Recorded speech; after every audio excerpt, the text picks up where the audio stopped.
Já que esse é o 10º vídeo desse canal, eu decidi fazer um vídeo espelho do primeiro, e finalmente trazer pra cá o que era o objetivo principal quando eu decidi abrir as portas desse porão. É assistir algo que eu vi há muito tempo atrás e descobrir se o Diego de atualmente continuaria gostando. Já é comum nesse canal eu falar que tive ideia de vídeo enquanto via a timeline do meu Twitter, e mais uma vez, eu tava justamente vendo a timeline quando apareceu pra mim a imagem de um anime que eu assisti quando eu tinha 15 anos. A única coisa que eu lembrava desse anime era que em um dos episódios eles dançavam pra chamar a atenção de um monstro, e foi com essa lembrança que eu decidi reassistir Kyokai no Kanata.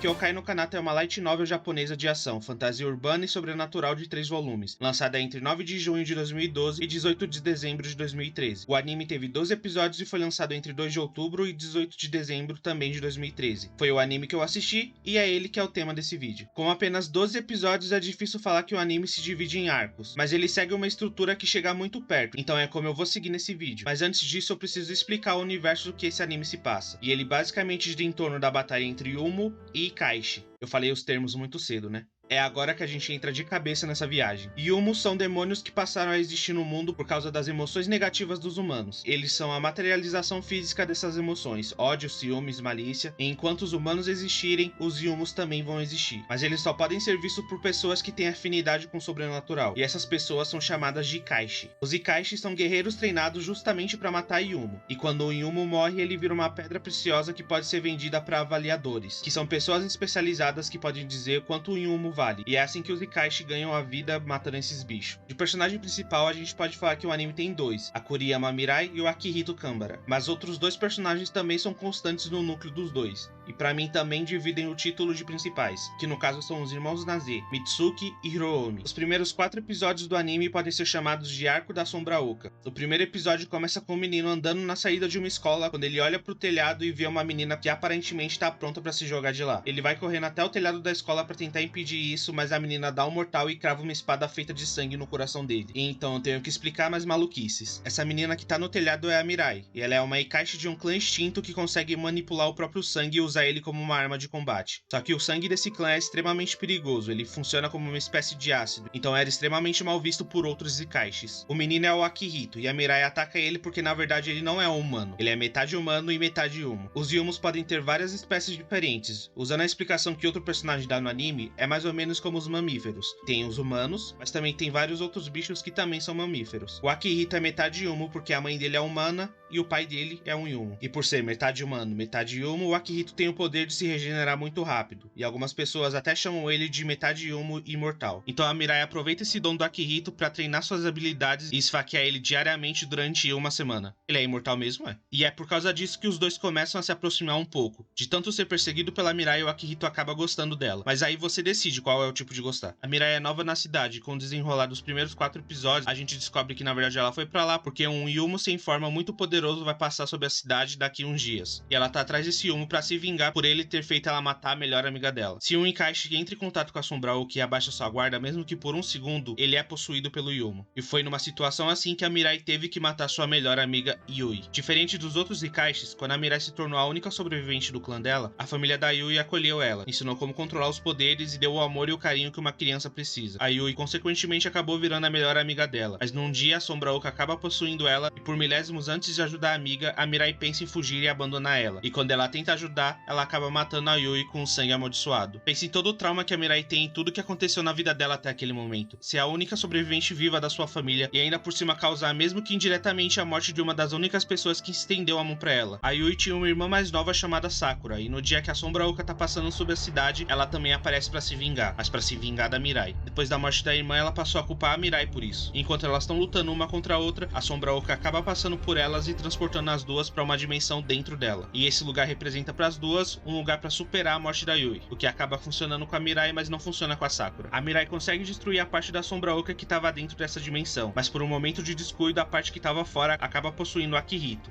E a Mirai se vê mais uma vez na mesma situação que ela teve com a Yui, mas acaba ficando ainda mais pior porque quando a Mirai tira a Sombra Oca de dentro do Akihito, a parte Yumo dele toma conta do corpo e a Mirai acaba precisando da ajuda de outras pessoas. Duas delas eu citei no início do vídeo e não toquei mais no nome, justamente para introduzir eles aqui. E as outras duas eu não cheguei a citar, mas eu tô citando agora. Eu, hein, tá com pressa? A Mitsuki e o Hiroomi são essenciais para controlar a parte Yumi do Akihito, mas agora eu preciso colocar eles devidamente no vídeo. Começando pela Mitsuki. Ela é uma menina que tenta manter todo mundo afastado e a gente descobre depois que ela faz isso, porque no passado a irmã mais velha dela disse que Ikaishis vão sempre ficar sozinhos. No primeiro episódio ela já fala pro Akihito manter distância da Mirai, mas assim como ele, ela também acaba se aproximando dela aos poucos. Já o Hiromi, a única coisa que eu tenho pra falar dele é que ele é pervertido, e que ele usa um cachecol como arma de combate, o que sinceramente eu achei muito legal. E as outras duas pessoas que ajudam a controlar o Akihito são a Ayaka Shindo e a Shizuki. A Ayaka é uma Yuma que avalia as pedras que os Yumos se transformam quando são mortos. É pra ela que os Ikaishis da área vendem as pedras. E a Shinzuki é uma Ikashi da região muito forte. Com o fim desse arco da Sombra Oca, a gente tem 2 episódios que eu considero como fillers, mas não faço ideia se eles realmente são fillers originais do anime ou se também existem na Light Novel, porque eu nunca li a Light Novel. Mas não vou achando que só por ser episódios fillers eles não têm nada de importante na história principal. Muito pelo contrário, eles são extremamente importantes pra mostrar pra gente uma coisa.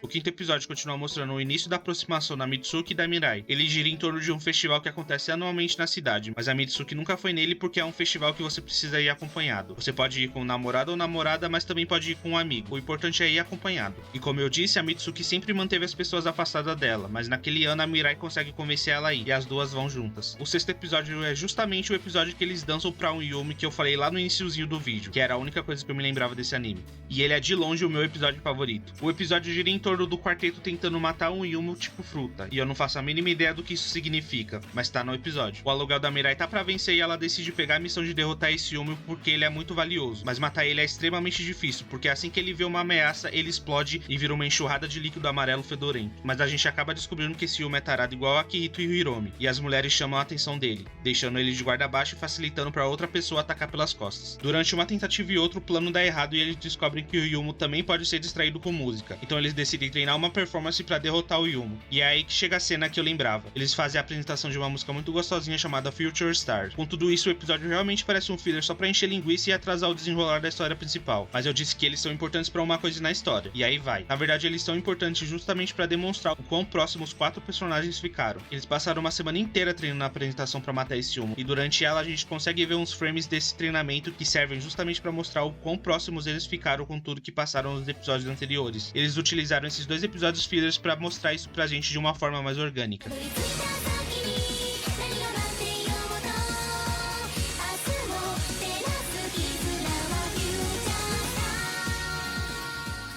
Passados esses 2 episódios fillers, a gente vai pro último arco do anime, que eu chamo de Arco da Calmaria. E eles vão do 7º episódio até o 12º, que é o último. O início desse arco mostra mais sobre o passado da Hana. Como ela nunca foi uma Ikaishi, por isso era a única que não conseguia ver os fenômenos causados pelos Yumos. Mas se ela não é uma Ikaishi, como ela tá usando a arma de um? Na verdade, a Hana conseguiu a arma dela com um homem que ela não conhecia, e a única coisa que ele pediu em troca foi pra ela matar a Mirai. Eu deixei de falar uma coisa sobre o 3º episódio do anime. Nele a gente é apresentado a associação de Ikaishi. Pro mundo de Kyokai no Kanata, aparentemente eles funcionam como o Ministério da Magia funciona pro mundo de Harry Potter. Por causa da Sombra Oca, a instituição manda um homem chamado Miruko Fujima pra cidade pra ele observar a passagem do Yumo de perto. E foi esse homem que entregou a arma pra Hana. Ele é um dos responsáveis por tudo que acontece nesse arco final do anime. A arma da Hana se alimenta de Yumo pra ficar mais forte. É praticamente o XP de um jogo de RPG. Quanto mais Yumo ela mata, mais a arma sobe de nível, basicamente. No 7º episódio, a Hana se muda pra escola da Mirai pra tentar matar ela. Sabendo que isso ia ser inevitável, a Mirai resolve enfrentar a Hana e tentar dar um fim nisso tudo. E a gente tem uma sequência de batalha linda, não só pela animação, que é impecável, mas pelo significado do final dela. A Hana não tem chance nenhuma de vencer a Mirai, então por causa disso a arma dela tenta absorver o corpo dela pra ficar mais forte. E a Mirai salva ela e fala sobre como a Yu tinha inveja da irmã por ela não ser uma Ikaishi e poder ter uma vida normal. Nesse momento as duas se perdoam e vão embora deixando a arma da Hana no chão. E o moço da instituição aparece pra pegar ela, e com essa arma extremamente upada ele dá início à calmaria. Usando as próprias palavras de uma personagem do anime, a calmaria é um período de estagnação onde tudo chega a uma conclusão. Eu sei, não fez sentido nenhum, né? Durante uma calmaria, os Yumos ficam mais fracos e os Ikaishis aproveitam para eliminar os Yumos de nível alto que eles não teriam a chance se não fosse numa calmaria. Por deixar os Yumos mais fracos, a calmaria é o único período onde eles têm a chance de derrotar o Yumo mais forte de todos. Esse Yumo sem forma foi criado pela junção de todo o ódio que a humanidade já sentiu durante toda a sua existência. Dizem que ele é o culpado por todas as doenças, guerras e desastres naturais do mundo, e por causa disso ele é chamado de Uma Além do Horizonte,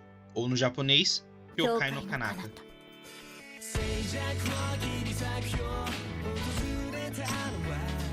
A Mitsuki Hiromi tem uma irmã mais velha chamada Izumi. Ela é a líder da família e teve que lidar com a responsabilidade de derrotar o Yumo além do horizonte. Ela acaba descobrindo que para existir, o Yumo na verdade é dividido em dois. A primeira forma dele é uma forma igual à Sombra Oca, uma coisa no céu que não tem uma forma física em si, mas a outra parte precisava ficar guardada dentro de um corpo. Ela também descobriu que as únicas pessoas que poderiam derrotar esse Yumo fazem parte de um clã que conseguia controlar o próprio sangue. Então ela teve que entrar em contato com a única sobrevivente desse clã e passar para ela a missão de matar o portador da segunda parte do Yumo além do horizonte. Desde o início do anime, na verdade a Mirai chegou na cidade para matar o Akihito, mas ela não conseguiu fazer isso porque tinha se apegado muito a ele. Então a Izumi conta para ela que existe uma forma de derrotar o Yumo sem matar o Akihito, e a Mirai ia ter que se sacrificar e deixar de existir pro Akihito sair vivo. Um dia antes da calmaria, a Izumi prende o Akihito numa barreira de gelo que ela fez na própria mente dele, deixando ele em coma, porque assim a parte Yumo do Akihito ia tomar conta do corpo durante a calmaria e ia ser mais fácil de matar, ou salvar ele com o sacrifício da Mirai. Mas o Fujima também estava interessado no Yumo além do horizonte, então ele aproveita a calmaria para ir atrás do Akihito e precisa ser detido, além de invadir a casa dos Naze e roubar a pedra da Sombra Oca e alimentar a arma da Hana com ela. A parte Yumo do Akihito realmente toma o corpo dele e sai pela cidade, iniciando uma busca por ele que realmente termina com a Mirai se sacrificando para deixar o Akihito vivo. Então a gente tem o 10º episódio, e no início dele a gente não sabe, mas quase tudo que acontece nesse episódio é um sonho do Akihito causado pelo sangue da Mirai que ainda tá dentro do corpo dele. Foi a forma que ela encontrou para ter um último momento feliz com ele e se despedir. E nesse sonho eles estão na época do verão do Japão, com as cigarras cantando de fundo, que é o normal em todo anime que se passa nessa época. Eu me senti até assistindo um episódio de Evangelho, mas como eu disse, quase tudo nesse episódio é um sonho. A gente também tem umas cenas da Mirai num lugar que aparentemente tá no inverno, e essas cenas são no presente do anime. Ela na verdade foi transportada pra dimensão dentro do Yumo além do horizonte, e tá lutando pra derrotar ele lá e salvar a humanidade. No 11º episódio, os outros personagens descobrem que a Mirai ainda tá viva, e no último todo mundo desempenha o papel pra lidar com o Yumo e com o Fujima, que tá usando todo o poder que a arma da Hana adquiriu pra deixar o Yumo além do horizonte mais forte. E eu não vou enrolar vocês fazendo mistério pra dizer se eles conseguiram lidar com tudo isso ou não. Eles obviamente conseguem, mas a Mirai realmente deixa de existir quando se sacrificou pra livrar o Akihito da metade Yumo, e eles precisam lidar com essa perda depois, até ela reviver milagrosamente literalmente na última cena do anime, mas tudo bem. Como eu disse no início, o objetivo desse vídeo era assistir um anime que eu vi muito tempo atrás e descobrir se continuaria gostando dele. E a resposta pra essa dúvida é: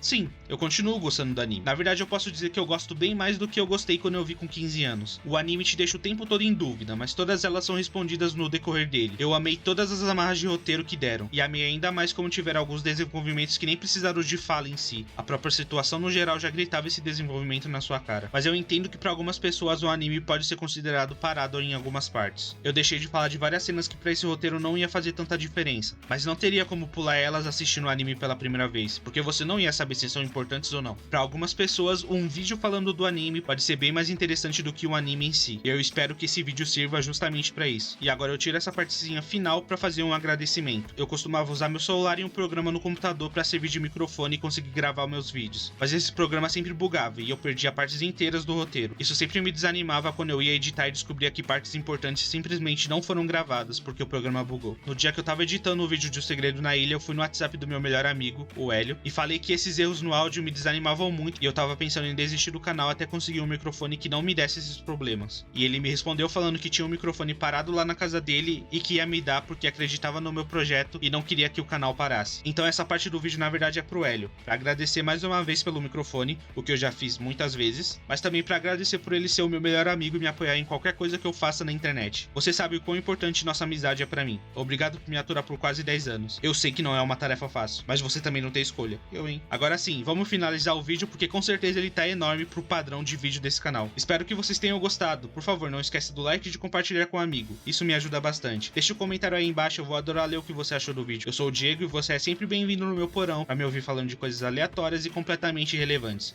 Tchau, tchau. Eu nunca mais vou fazer um roteiro de 11 páginas.